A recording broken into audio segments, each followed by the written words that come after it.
So I was just listening to an audiobook while I was working in my yard. And it was Carol Burnett's memoir.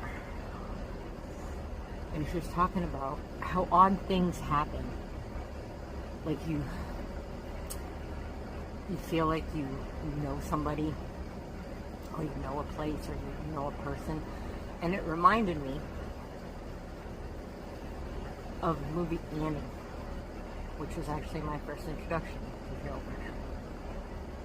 Anybody who's seen my social media pages, you know when I am obsessed with something, I'm really obsessed with something. My first obsession, when the movie Annie came out in the early 80s, I was about 4 or 5 years old, and I was obsessed with it. I would play Annie all day long, which basically was me acting out the movie.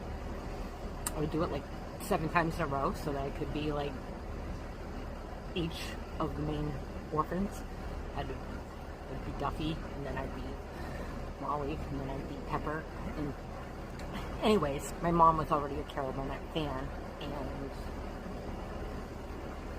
then I recognized her later watching Mama's Family, and then my mom told me about the Carol Burnett show. My brothers and sisters were like 20 years older than I was. I came along a lot later in life. My oldest sister, Tammy, who was 20 years older than me, her daughter, Stacy, my niece, was only a year younger than me. So she was kind of like a sister instead of a niece. She also was very much into Annie. And so while I would play Annie by myself, I would also sometimes play Annie with Stacy. It was also nice having someone my age that was into the same things as me, that was as into those things as me. Like later in life in junior high, she was into the New Kids on the Block and Mickey Mouse Club and things like that too. You know, so it was, you know, nice having a family member that we could share those experiences. So yeah, we had the Annie thing in common. Years later, I live in Florida now, but at the time I lived in Massachusetts, and Stacy still lives in Massachusetts, just like most of my family does. When I still lived in Massachusetts as an adult, I was still close to Stacy, and I was also close to her kids. I kind of saw myself as the cool aunt because I never really grew up. And so I would do things with their family sometimes, and we all went together to, well, I kind of tagged along with them actually, to New York, for, it was like a Comic Con or a Walker Stalker Con or something, because we were really into The Walking Dead at the time. And it was around Christmas, and I got to see Times Square all lit up, and Rockefeller Tree and all that, and I had never been to New York City before, so I was really grateful to Stacey for letting me tag along with them. And anyways, her oldest daughter, Krista and I always come along because Krista was a lot like me in a lot of ways. She was a lot like Stacey and I, where she liked the boy band. She liked One Direction the way Stacey and I like New Kids. She was into the musicals and theater back in high school, and I would go over to Gansett and watch her perform because I like, theater, I like musicals, and I don't know, Krista and I always just had fun. We would joke, we both were always joking around, and so we had a blast with her together. In fact, later on, she ended up going to college down here in Florida when I lived down here, and we would even do things without Stacy. While Stacy was back up in Massachusetts, we'd go to Hollywood Horror Nights, Universal, or I'd pick her up from the airport if she needed it or something. So it was good to have that relationship with Krista that, like I had with Stacy all my life. But the weird thing was, when we were in this trip to New York, Krista is I think she's the only person in our family that has red hair. It's not curly red hair like Annie, but it's red hair.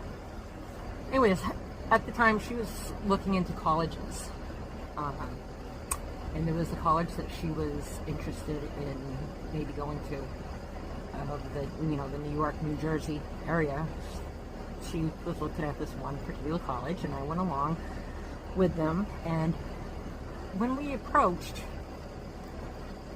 I remember there was like this concrete awning that like cars could drive under, and I was just like, wow, I'm like, this is beautiful. And it was strange because it's like, I'd seen beautiful things before. I'd been in the mountains, I'd been to the sea, but something about this place like really wowed me. And we got inside the lobby, and again, the floor, the ceiling, just everything was so majestic. And I was just like, wow, I'm like, why am I so wowed by this? And then we're sitting like in the little waiting room area, and I don't know, Krista was filling out paperwork, I think, and Stacey was like I don't know, helping her, texting somebody on her phone or something, or like, hey, we're here, getting ready or whatever for the tour. And I was just still feeling odd about the whole like wildness that I was feeling. And I picked up a brochure or like a book or something that was like sitting by me about the college, and in it says this was the filming location for Daddy Warbucks' mansion in the early 80s movie Annie. And I probably dropped the book. I don't even remember what happened at that point. I just remember being like, wow, I get it now. That concrete awning that cars drive under that I was so wowed by, that is the first thing Annie saw when she got to Daddy Warbucks. And the line in the movie was like, is this a train station? Are we going on a train? And like, I had the wow feeling I had was the wow feeling that I had enacted over and over again as a child playing Annie. And somehow, like, my subconscious knew, even though my conscious didn't know yet, that I was there. Like, in the room we're in now, this is where Annie smelled the flowers, and everybody was looking at, the staff was all looking at her like, wow, there's a little girl here.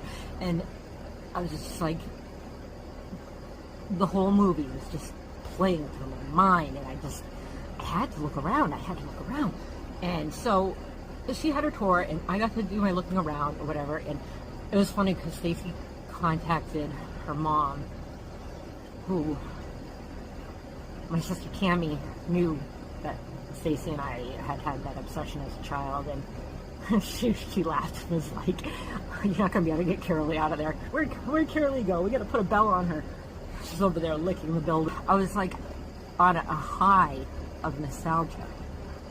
Like, I could just feel like this movie in me, just like I wanted a yellow dress so that I could just dance around singing, "We got Annie." It's really special about, like, it's almost like the grounds were magical or something.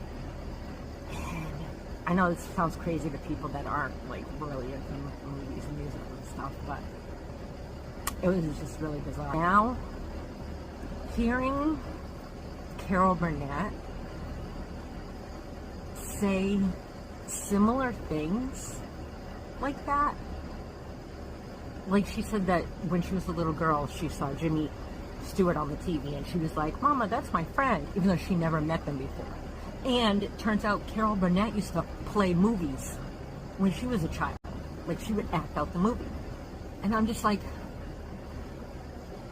that is so weird that, like, hearing Carol Burnett say this stuff that is so similar to stuff I've experienced, when the stuff I've experienced involved a Carol Burnett movie. It's just so weird how the world works. Anyways, have you ever had any, like, experiences like that? Like, I know sometimes, like, I'll dream something and then, like, happen. And I know these things could all be coincidences, and it's just like pieces of your mind popping things together, but I don't know. If you've had a similar situation, and stitch this in Let me hear yours. Reply to this. Let me hear yours.